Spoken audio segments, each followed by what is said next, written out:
Hey everyone, welcome back to another episode of the Cardboard Herald's Off the Table, a show all about tabletop gaming news, community, and questions. I'm your host Jack, and let's get to the show.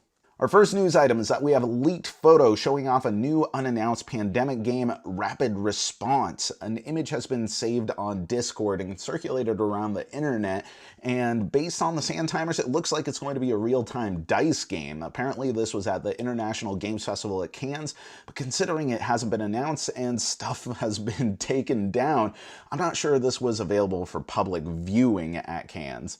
I reached out to Zman Games and Matt Leacock to get the skinny on the situation, and much to my surprise, they actually responded. They said that it looks like a real-time dice game because it is a real-time dice game. It's designed by Kane Klenko. Keep an eye on our website. We'll post an official announcement with more info later.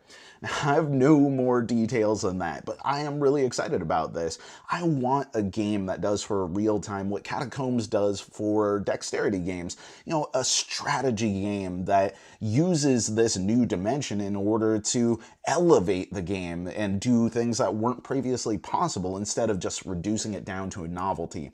I mean, don't get me wrong, Galaxy Trucker is great. There's a whole host of really good real-time games out there, but I think that Pandemic has a history of kind of reinventing certain genres and bringing them into an accessible territory for the broader games market. I mean, they did it for cooperative games and they did it for legacy games, so let's see what they do with real time. This is exciting. Now, Zman Games did actually announce something. They announced Hadara, a multicultural civilization builder.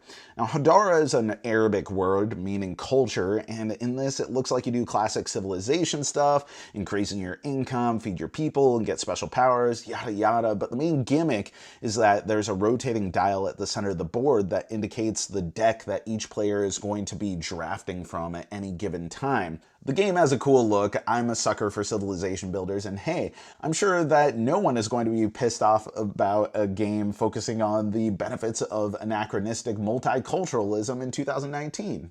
Speaking of announcements, USAopoly has announced Talisman Kingdom Hearts. Great. Now you can play two beloved but horribly outdated games at the same time. Our last news item for today is that Board Game Atlas has announced a couple new user features, and it seems like they're rolling out something new every week over there, but I thought these were kind of cool, though they do mirror some features that are on Board Game Geek already.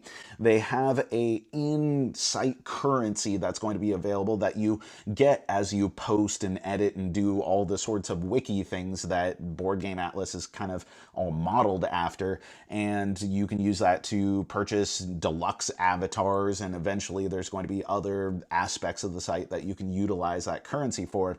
And then there's also a new personal news feed system where you can customize what you want to see based off of the games and users and topics that you follow.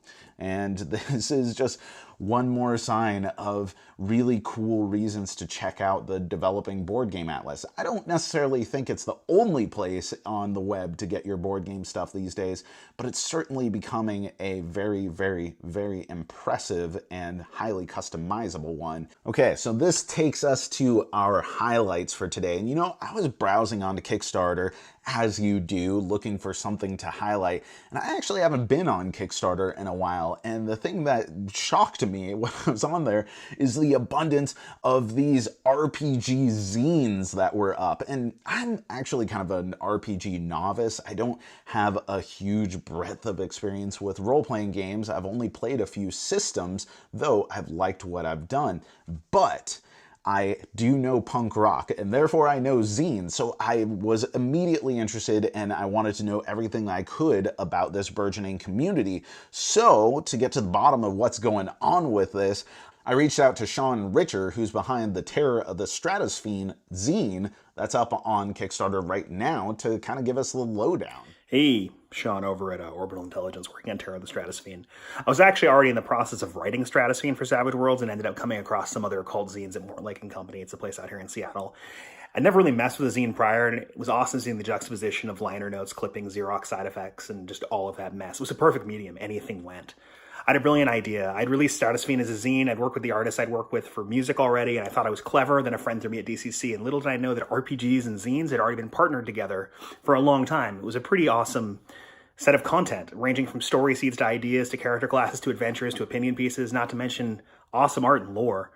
In fact, DCC already had a strong zine community with stuff like Gong Farmer's Almanac, Crawling Under a Broken Moon, Umerica, Hadad, Crawljammer, Black Powder, Black Magic. I didn't even realize it went further back to stuff like the Arduin Grimoire, which has crazy art, and Alarms and Excursions in the Red Box. The older stuff, it was like pretty ridiculous. You had amazing art and stuff, and the print would be wearing out, and it was nuts. It was totally a contrast from like the Xerox Punk zines that were happening, which had a whole different feel.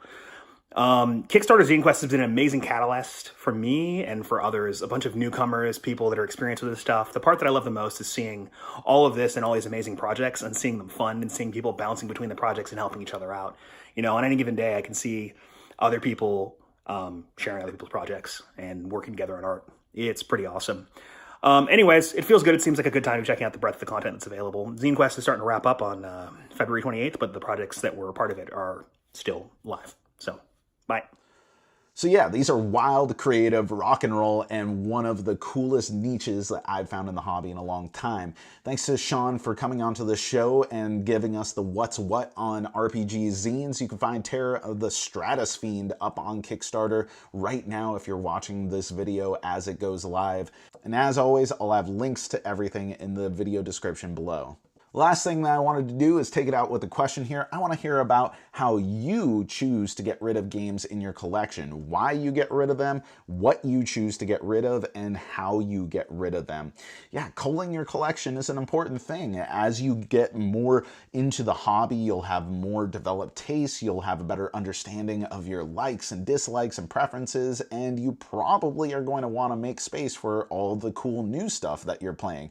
You're going to end up going, I don't have enough shelf space, and not always is getting another shelf the best solution. Personally, for me, I like making sure that I have an amount of games that I can play within a year, and no more than that. And that's including all of the review stuff that I do for the Cardboard Herald, so I have to make sure that I'm spending some time actually playing these, or I get rid of them. The only games that I hold on to that I don't actually play at least once a year, which is a big reason why I log plays, is a game that I might have a lot of sentimental attachment to, like Hero Quest. But other than that, I'm pretty much going to make sure everything gets to the table at least once a year. If I can't do that, then maybe the game is better in someone else's hands. Typically, I trade, I bring to conventions, or I'll donate. I'll find someone who really digs the game, or I'll donate to a lending library somewhere. I want to hear about what you do, though, so let us know in the comments below. All right, everyone, thank you so much for watching another episode of the Cardboard Herald's Off the Table. If you dug this show, then please let someone know. We don't pay to advertise, and we rely on word of mouth to keep this thing growing, and your support means the world to us. So thanks again for watching. I've been Jack for the Cardboard Herald, and I'll talk to you next week. If you enjoyed this video, we have all kinds of other reviews, interviews, and recommendations via writing, podcasts, and video here on our channel and website cardboardherald.com. Our content is audience supported, so if you want to show your support, please visit our Patreon. Thank you so much for watching. This has been the Cardboard Herald.